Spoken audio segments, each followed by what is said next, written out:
Hello, aking mga viewers, which I know napakaunti pa. I wanna greet everyone a Happy New Year. Malapit na mag-December 31 at mag-New Year na sa 2023. And at this point, ako po ay nasa third year na ng med school at patapos na yung pre-clinical years or yung classroom years kung tawagin. And dahil doon, I think at this point, I am qualified to give some advice pagdating sa mga hindi dapat gawin sa med school.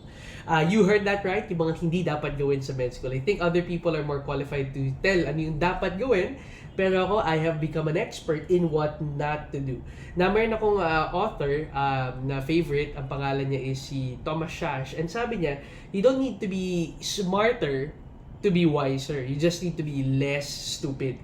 And ito yung mga napili ko na hindi mo dapat gawin sa med school. Una, huwag kang mag-review ng last minute. Now, for most of my med school life, a typical review period ko is the 2 to 3 days bago yung exam.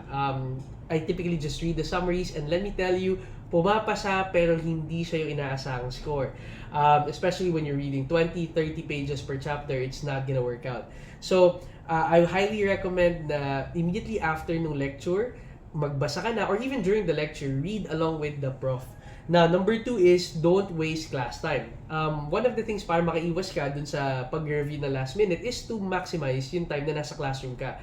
While the professor is teaching, open up your notes, open up your book, sabayan mo magbasa at kung mayroon kang review questions na nakuha online, may hindi ka nasagutan, use that time to ask.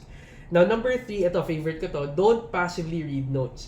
Nung first year ako, akala ko pag nabasa ko na ng one time, okay na ako. Kasi back in psychology, when you read something, you have one concept, madaming vignettes, gets. Pero sa med school, different kasi yung volume ng information na nakukuha mo. In one paragraph, meron kang 6 key information na kailangang alalahanin. Kailangan mo alalahanin ano yung sakit, bakit siya naging ganon, ano yung mechanism, at ano yung indication, contraindication dun sa treatment na ni-recommend ng book. And so, with one paragraph, you actually have a lot of information na kailangan mong tandaan. So, don't just passively read the notes, actively try to recall.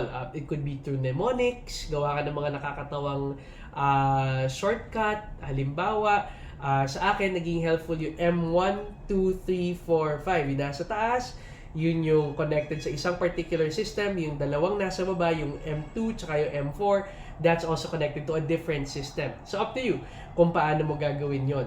But the idea is make it more active. Now, yung fourth na don't is don't dismiss rote learning naman. Bakit? Passively reading something is not good, nor just cramming or memorizing information. Kailangan na digest. However, you can't digest something na hindi mo alam. So, one helpful tool in having some things memorized ay yung mga flashcards. I personally use Anki.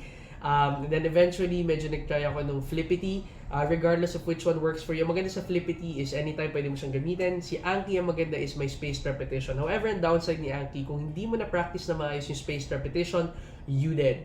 Magkakaroon ka ng 500 cards na kailangan mo memorize it in a day and it's not even gonna let you finish 500 cards. Meron siyang 100 card limit. Now, ito. Don't be content with rote, expand on it. So don't dismiss rote, but don't be content with it as well. Maganda na nag-iisip ka in terms of scenarios.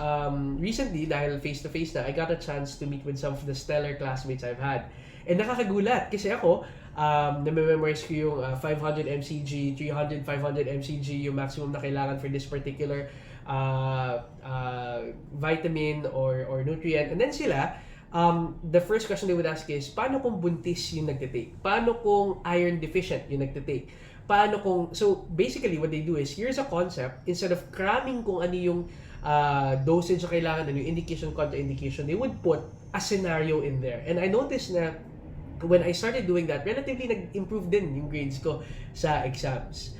Now, this one is a big thing. Don't skip a requirement. Typically sa med school may mga po 1 or 2% na pamigay na yung mga prof. Example dyan yung attendance, yung mga assignments. Yan.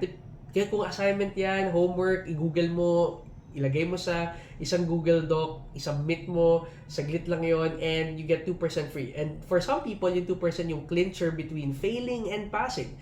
So don't ever skip a requirement. Now, the other thing na kailangan na malaman is not to miss on opportunities to discuss with classmates. Ako personally, I love just staying at home, reading, or sa library, babasahin ko lang. However, when you do that, hindi mo namamalayan ano yung information or yung concept na hindi mo na pagtuunan ng pansin. You have your favorites. Ako personally, kapag I like the most and the least. For example, the most common tatatat, the least used drug, the most common disorder among infants. Pero may mga bagay na lumalagpas sa attention natin. And that's what the group discussions are for. Tinutulungan kanya kung meron ka na skip or hindi mo na pagtuunan ng pansin, they would bring it up and medyo sasampalin ka when you realize na you don't know it as well as you think you do. Now, ito pa. Don't pull off all-nighters. Bakit? Madalas ginagawa ko yan. Well, on the one hand, nag-work talaga ako ng madaling araw. Pero, I noticed na kapag natulog ako bago mag-exam, performance increases. At, ang pinakamahirap dyan is, so, nung nakaranas ako na in the middle of the exam, nakatulog ako. It was a 2-hour exam. After ko maka-30, item 30, 100 item exam siya, umidlip ako. Tapos ginising ako ng nagbabantay sa amin, ng exam, kasi may 20 minutes left and I had 70 items na hindi ko pa nasasagutan. Now, thankfully, mabilis ako mag-exam.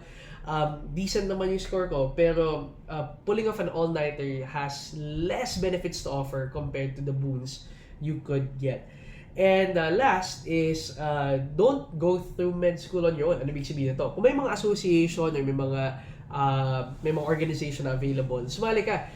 Typically, meron silang mga tips na napapasa from seniors to juniors. And at the same time, sila din yung mga mag-remind sa'yo kung meron kang requirements na nami-miss. And in general, it just makes things more bearable.